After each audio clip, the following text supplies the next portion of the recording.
What's up, Bills fans? It's your boy Jer back with another episode of BLEUMAFIA. Bills lovers everywhere united. Blue cheese lovers everywhere united. All over the globe.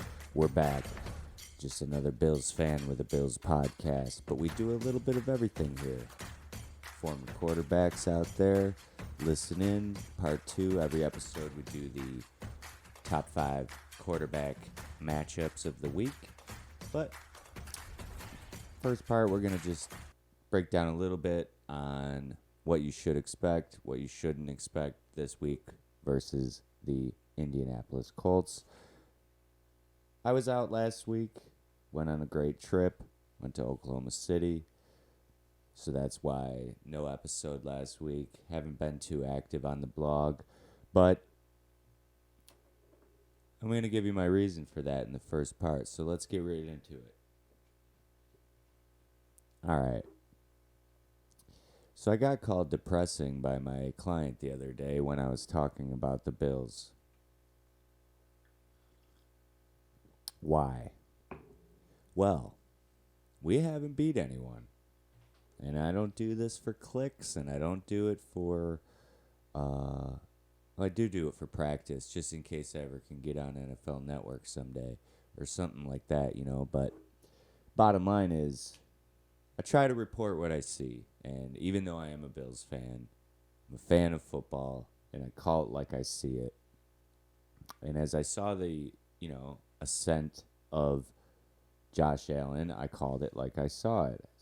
Raw talent, incredible leadership, call him the general. But what I've seen the trajectory do is plateau a little bit, and not only Josh Allen, but some of the expectations of this team have just sort of plateaued. Why? Well, I think attitude has a lot to do with this. The team itself has yet to reach the Super Bowl. Great year last year. I've said here on the podcast a few times, I'm not so sure about the over-reliance on Emmanuel Sanders. Perhaps we're just saving, some guys like Gabe Davis for later in the year. He had an outstanding play versus the Jets. But the attitude of this team, few things. One, Josh Allen, still a young kid, but still needs to grow up as a leader, still needs to continue to grow and mature, and I couldn't exactly figure out why I wasn't sure about the Emmanuel Sanders leadership role. But it's kind of like Emmanuel has provided a scapegoat for Josh Allen to just kind of relax a little. And in order to win a Super Bowl, I don't think that you can relax. And we have not really beat anyone good yet. Now, this doesn't change the faith that I have in a leader like Josh Allen and the rest of the team. But we will find out who we really are this week versus a pretty tough, hard-nosed Colts run game. Tremaine Edmonds, not in. Star Latule, not in. This defense will be tested by the run game, and it looks like it should be a little sloppy weather-wise. I'm just not overconfident with this Bills team. I'm confident with their ability to come back, confident with their ability to put up points, but I don't know if I'm confident in them winning a dogfight because they have yet to really do that, especially versus a quality football team. And like I said, this last part of the year is going to be tough. Patriots times 2. If you listen at all, I've talked highly of the Patriots. Big Matt Judon fan. It's going to be tough towards the end of the year with 2 Patriots games along with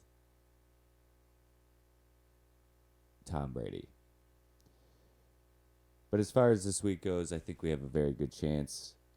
The Colts do need this. Their chances of making the playoffs increase dramatically if they can take this AFC victory, and we need this victory in the AFC. Frank Reich gets it. He knows what he needs to do. He knows where he's going to have to play in Buffalo. He's aware. He will have his team prepared. And I'm not sure, but I think he may or may not have been on the staff of the Eagles team that destroyed us a few years ago in a sloppy Sunday at the Ralph. I'm excited because we finally have a team that maybe is a test, maybe a playoff team. I'm just excited to see what this team really has as we enter in to the end of the year, which is obviously where you want to see your team not plateauing, but skyrocketing towards the Super Bowl. So we'll take a quick break. That's part one. I'll drop my final prediction before the game at BLEUMAFIA. You can follow me at Jer7Reg on Twitter. We'll be right back with the 5 NFL quarterback implications.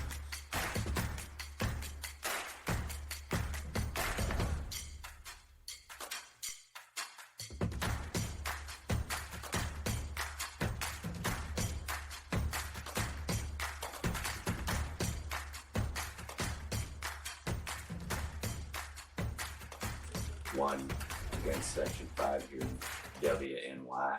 It was really interesting to go somewhere else and feel the kind of football energy somewhere else as I was in Oklahoma City last week. But I asked probably 6 or 7 people if they'd ever watched Josh Allen play, and literally not one of them said yes, and all of them almost said, who's he play for? So keep your perspective open, Bills fans. We're not the center of the universe here in Buffalo, and neither is Josh Allen. And he hasn't really done anything yet in the wider grand scheme of things. And as we talk about the grand scheme of things, I was a little bit down on the Bills. Maybe I just want them to step up to the plate because I just feel that they know they can do it. We know they can do it, but they still got to do it at least once in order to achieve that crown.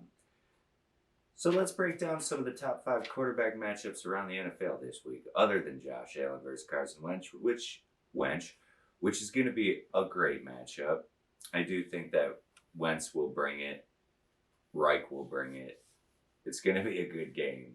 I am kind of thinking that the Bills might lose again, just based on the fact that they continue to underestimate what they need to do week in and week out. We saw it versus Steelers, bad Miami first half, Titans didn't finish, and obviously the Jaguars. So can we finish against a good team? We'll find out. Number 1, though, Taylor Heineke, heading back to his former team. I'm actually not sure where the game is, but Cam Newton and Taylor Heineke, both former Panthers. Ron Rivera, coach of the Washington football team. That one's going to have some blood smattering hits, shit talk. Will be a good one.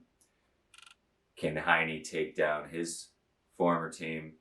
And can Cam Newton rise from the ashes and become Ham Newton once again? Shout out PJ Walker. Number 2, AFC South, Tanny vs Tyrod. You might be asking, why Tanny vs Tyrod, Jer? Because we need the Titans to lose here in Buffalo. And that's an AFC game. Can Tyrod take down Tanny? Swag out, Rod. Aaron versus Kirk, number 3. That one, NFC matchup. Another one that Kirk and the talented Vikings will need to win in order to stay in the hunt. Big implications. They have a good team. Can they take down Aaron? We will find out. Number 4, Pastor Derek Carr and the Las Vegas Locos Raiders versus Joey Bombs Burrow and the Bungles. Just like both players. I didn't used to like Derek Carr. I have grown a little bit of respect for him, though you can usually tell if he's going to have a good game or not in the first 5 minutes.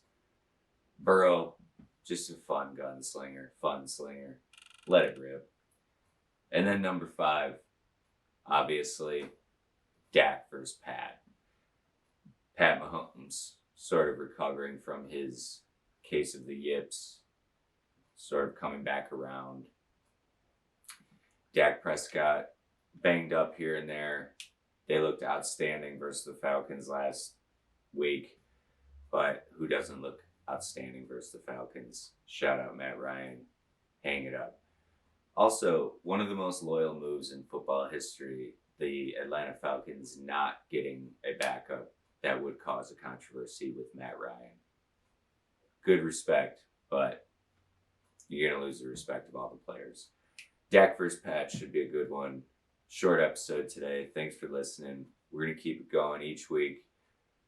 Tell your friends, tell your fathers, tell your mothers. Listen in. Blue Mafia. If you'd like to be a guest on the show, we can get on Zoom, talk football. That'll probably be the next step for Blue Mafia, is getting some interviews, getting some guests on the show so we can, share the wealth a little bit, spread the camera a little bit, Thanks for listening, guys. Go Bills.